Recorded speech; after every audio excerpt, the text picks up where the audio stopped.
ladies and gentlemen, this is John Gallagher from Raven, and you are listening to Godless Heathens. Like the Godless Heathens you are, turn it up! Lightning. Fire. Power of God or something. He died for our sins. That shall be his undoing. Hey, what is going on here? Shocking. Positively shocking. That's just funny. Fuck you. I love it when a plan comes together. Hey, come here. Hi. God damn it. Okay, now, if by any chance I get, flustered, when I'm hurling through space, and pull the red one first. Oh, well, then you're gonna wind up looking like a well-done chili burger. They're gonna have to shovel you into a coffin. Find and fulfill your destiny. You bastard. Drop dead! Item 2 request. You remember one thing. You screw up just this much, you'll be flying a cargo plane full of rubber dog shit out of Hong Kong. I'm Larry. Fuck off, Larry.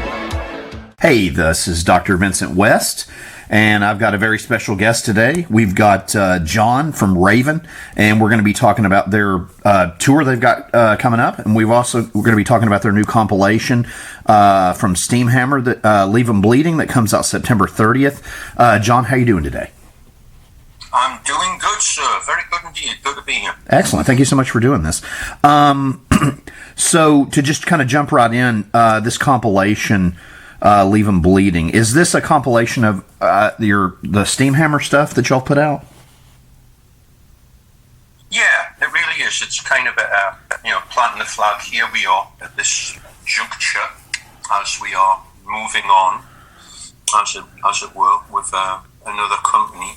But, SPV Steamhammer have been, instrumental in working with us and doing the right thing over the last, 10, 15 years. Right.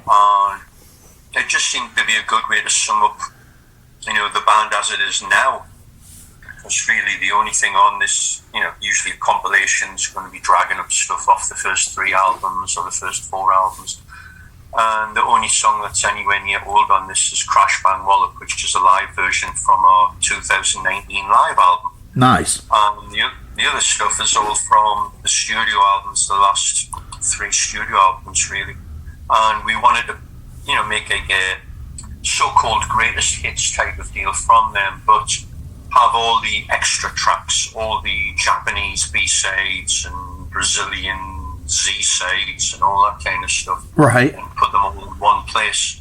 So, if some dynamic explorer wanted to find them, they would have had to buy, 5,000 copies of everything to find them, to track them down.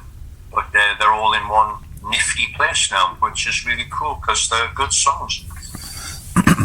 Is it hard to... And we got a live version of Stay Hard, which was recorded in 2017 on one of our US tours then, and we were just looking for something, extra, unreleased, and Mike found this, as he does, on one of his many thumb drives that someone had given to him from a show, and recorded off the desk, and I go, wow, this sounds phenomenal, let's mix this one up and put it out.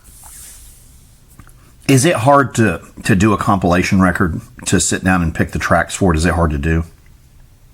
This was actually pretty easy, based on what the premise was. It was like, let's just sum up the last 3 albums. So it's basically half. I think there's maybe two, maybe 3 tracks off Metal City, 2 tracks or 3 tracks off Extermination. Oh, okay. And then you've got there's a couple of covers. There is Space Station Number 5, the Montrose classic, which has resonance because we used to close our shows with it when we were kids back in the late 70s. Nice. That was one of our finishing songs. And the other one, the Thin Lizzy, Bad Reputation, was always a favourite of ours, so we'd done that back. I think that was a Brazilian extra track for Extermination. Oh, nice. And what else do we have? We have Malice and Geordieland, which was an extra track on the CD, which is a fun. Is the doctor in the house? Yeah, I'm sorry about that. I think my internet dipped out. There's some asshole outside my house that's been doing, unfortunately, and you'll understand this, I'm sure, being in Florida, fucking homeowners association, and this guy's been up our ass about doing these repairs. This guy took like 10 grand from us and 3 months ago, and is now finally starting to do the work. And if you can believe this, it's a guy that works for the cocksucker that's over the homeowners association. And I swear, I don't know if he's out there fucking with stuff, because he was in my water yesterday running shit. So, oh man, yeah, it's something. Yeah, I love these guys. They have people come around at like 4 o'clock in the morning with a measuring stick, seeing that your grass is a quarter inch too fucking long. Right. It's just dumb. You need to take this guy. Take him on a long walk on a short pier. But anyway, so I'm sorry about that. John, continue. Well, let's get back to the tracks. I'm sorry. Yeah, like I said, Malice and Geordieland. It's apparently got the lyrics on the album, which will be hilarious to see. You know, if I remember correctly, it's that time on a Friday night when we're all getting ready to groove. I get down on the 39, meet me mates for a night on the booze. Like, what does that mean? Right. So we've got those songs. Also, Necessary Evil, which was a Japanese extra track for the Walk Through Fire album. Nice. Which is goes back to our roots. You hear that glam rock dun, dun, dun, dun, dun, dun, dun, type of beat going along there. Right. It's a fun song, a little different. So, like I said, it's just it's a real compilation, a grab bag of basically high points over the last 10, 12 years, really. And it just consolidates where we are now. And like I said, we're moving on. We've got a brand new record in the can that we just finished recording. And nice. Coming in May. So this keeps the pot boiling until that happens, you know. Are you, and if you can, it's totally cool. Can you say what label y'all went to, or is that still? Yeah, it's on Silver Label. Oh, okay, cool. Awesome. And it's, so far so good. So we've got an awful lot happening. We've got, starting next week, we start the US tour, which is a celebration of the Wiped Out album. Oh, nice. It's the 40th anniversary, if you can believe. Oh, wow. We'll be playing the album in its entirety, start to finish, with, of course, a few added odds and sods before and after it. And we're doing 42 dates. Oh, shit. That's a big tour. We'll be, that's maybe half an hour off in the middle of it by the looks of it. if we're lucky. Yeah, we start in Florida in Jacksonville on the 22nd. Nice. As far as touring now, do you still enjoy it as much now as you did, or do you like it more now, or do you like it less, or? I appreciate it more. I enjoy it more, to be honest. Okay. We go at it pretty hard. A lot of people are, 2 shows and that's enough. I mean, we've done 17, 18, 21 in a row. God. Quite often. And, I can do it as long as I'm not sick and as long as I get sleep. I can do it, no problem. And generally we hate days off. So. That's good. It's always better to keep busy. Having days off, it's boredom, literally boredom. So sure. We don't want to go there. But we just, like I say, we appreciate it more. We're very blessed and humble to be able to do what we do. Sure. As well as we do, and for as long as we do, and still be doing it. So, and we just love it. We love getting out there, making a noise and putting smiles on people's faces. So, do you, as far as like the European festival stuff, do you all mess with any of that? Like, I know a lot of that has, I guess, ended now, but a lot of the like summer festival stuff, do you all still mess with any of that? Do you go to Europe and do any of that? Or yeah, we didn't do any of it this year, really. We did, what did we do? We didn't do it. I don't think we did any European ones this Oh, wow. year. We did Alcatraz last year. Oh, cool. We were in the studio. We were in the studio pretty much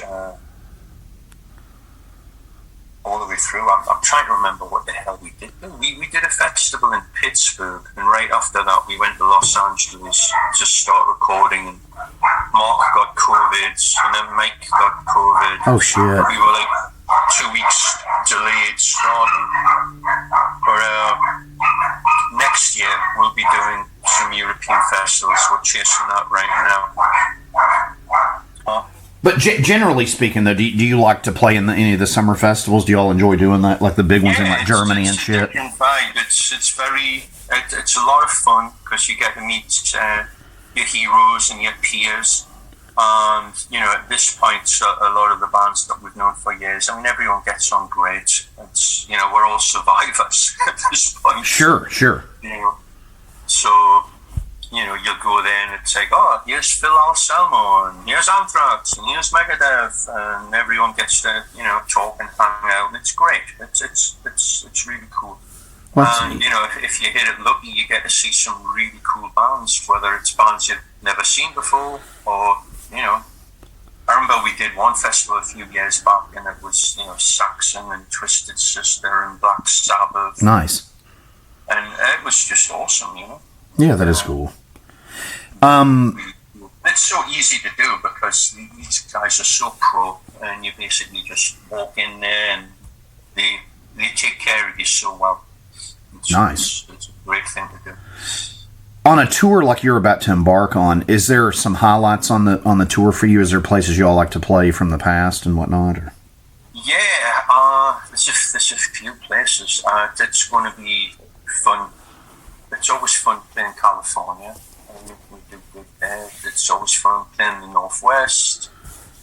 Salt Lake City's always good for us. Chicago, perennially, that's one of our favorite venues. Reggie's. Oh yeah. We love that. And I was saying to somebody earlier today, it's, you know, back in the day, there was a lot more regional variation, even like in England, like where we were, there was the best audiences in the country, of course. Sure. It's my hometown, Newcastle. But the further south you went, people would get more and more reserved, right? I mean, and that's still kind of the same, but not as much. You know, with things like the internet and what have you, and, you know, people, you know, it's like, this is a rock show, you have to go out and enjoy yourself. Oh, okay. They've had the instruction manual, so they know what to do now. So there's not quite as much of that. But we've got a good core following pretty much all over the States, so it's always a joy to get around and meet old friends and make new ones too. You know? Nice. I think it's so cool. I talked with Gary last year from Alcatraz, and hell, he's living in Florida. And yeah, cool. a lot of the bands I grew up listening to, a lot of them are I think Nico from Iron Maiden lives in the Tampa area, I believe, or Miami. I'm not sure. I think he's actually down on this side, on the East Coast. He's got that ribs place on the East. Yeah. So that's cool. I love that you guys are all in Florida. As far as when you get done with this tour, what's next for Raven after that? Once we get this done, we are looking at Christmas, of course. I'll be going over to England for Christmas. Oh, nice.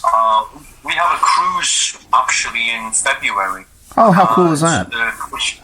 Chris Jericho, the wrestler, he has the wrestling cruise. Oh, that's cool. I love Chris Jericho. Four-leaf clover, I believe they call it. Nice. And there's only a handful of bands. We're playing it. Quiet Riot's playing it, and a few other cool bands. We've done 70,000 tons quite a few times. We've done Monsters of Rock, and they're great. So this is a little different. We got offered this, so I said, yeah, let's do this. And Mike's over the moon because he's a wrestling nut. So nice. It should be fun. And once we come off that, we're going to the UK, because next year is the anniversary of All for One. We're going to be doing All for One in its entirety. Awesome. So we have like a 12-day tour over there, and we're negotiating, like I said, for festivals, European dates, Australia, nice. Japan, and we'll probably be bringing a version of either the All for One or the new album back to the States. Oh, cool. A year from now, pretty much, we'll be looking for that. Very, very cool. As far as your setup, are you do you mix around instruments and stuff for tours, or do you generally stick with the status quo?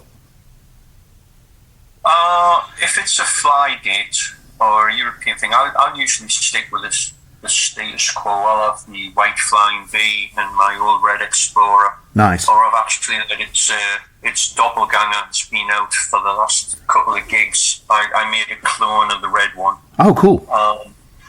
It's because the old one, I've got to sit down and spend some time. The fingerboard's starting to come apart on it. So shit.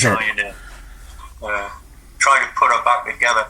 But on something like this US one run here, where you're not paying exorbitant baggage fees, I'll bring out a few of the new toys. I have this really cool Jaguar-shaped bass, which is red with a big trem on it, which is a fun one. And I got an Ibanez Iceman bass, which I converted into an 8-string. Oh, nice.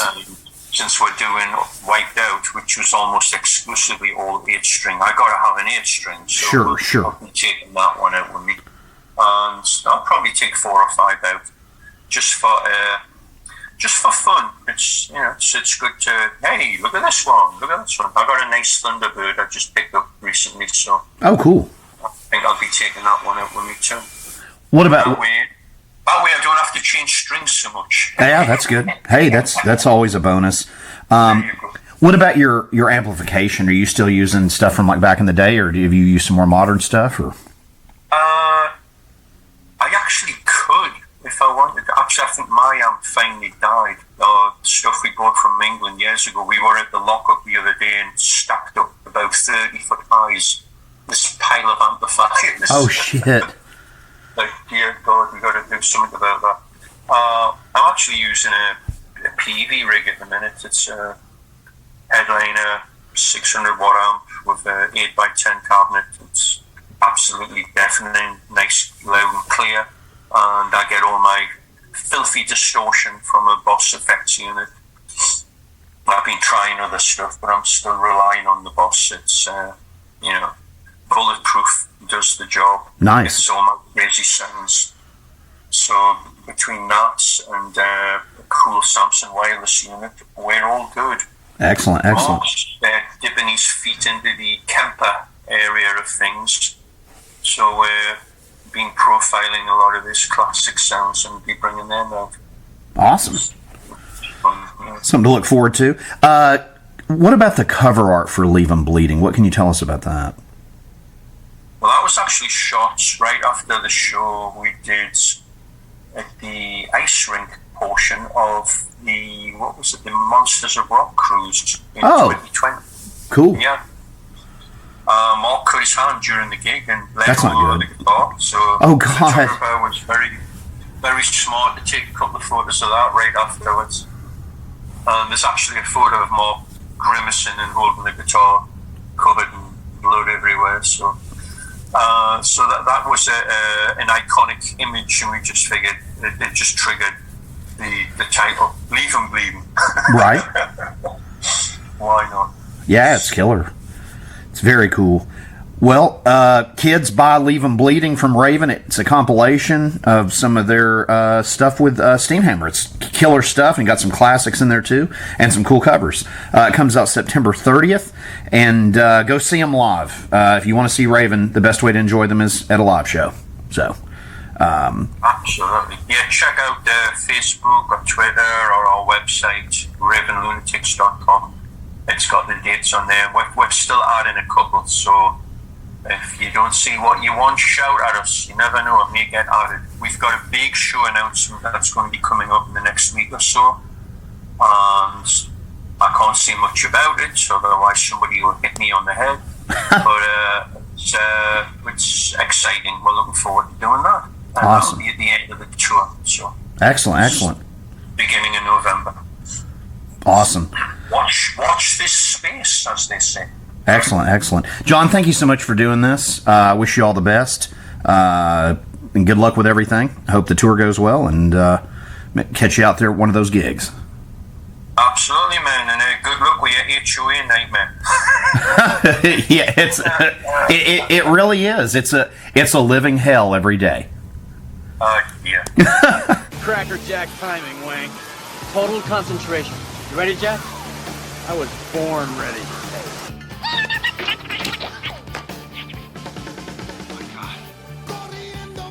Found me. I don't know how, but they found me. Run for it, Marty!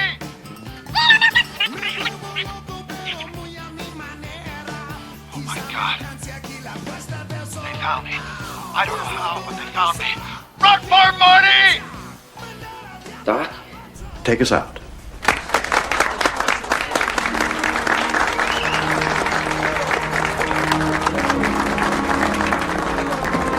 Ready, good sir. Brought a tear to my eye. I'll be quiet.